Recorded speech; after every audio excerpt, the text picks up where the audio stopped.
Have you ever wondered how we could turn our cities into sustainable, low-carbon environments? One exciting solution lies in the heart of our very own buildings.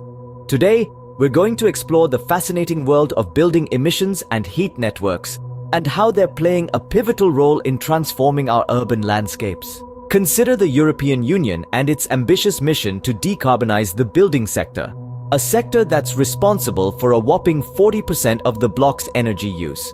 Cities with district heat networks are emerging as frontrunners in the race towards sustainability, making the most out of new low-carbon energy sources. Take the case of Copenhagen, a city that has proven the effectiveness of heat networks. By using excess heat from power generation and waste incineration, Copenhagen has managed to supply heat to 98% of its buildings through an extensive network of pipes. The result? A significant reduction in carbon emissions and a step closer to the city's goal of becoming carbon neutral by 2025. Or consider the city of Helsinki, which has turned to a combination of geothermal heat and heat pumps to warm its buildings. Helsinki's heat network has not only reduced emissions but also increased energy efficiency and provided a more reliable energy source for its residents. On the other side of the globe, in China, the country's heavy reliance on coal for energy production has led to a significant increase in emissions. However, the city of Tianjin has embraced heat networks to mitigate this problem.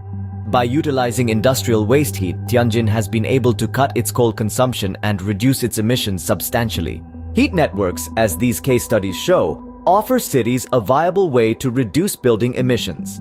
They harness surplus heat from various sources, distribute it efficiently, and provide a reliable low-carbon energy source for heating buildings. In summary, the building sector, responsible for 40% of the EU's energy use, is ripe for decarbonization. Cities like Copenhagen, Helsinki, and Tianjin have shown how heat networks can effectively reduce emissions and increase energy efficiency.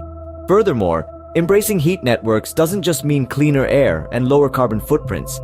It also means more reliable energy sources and potentially lower energy costs for residents. The road to sustainability may be long and winding, but with innovations like heat networks, the journey becomes a little less daunting and the destination a little more attainable. So, as we continue to confront the climate crisis, let's remember the power of heat networks and the potential they hold for creating a sustainable, low-carbon future.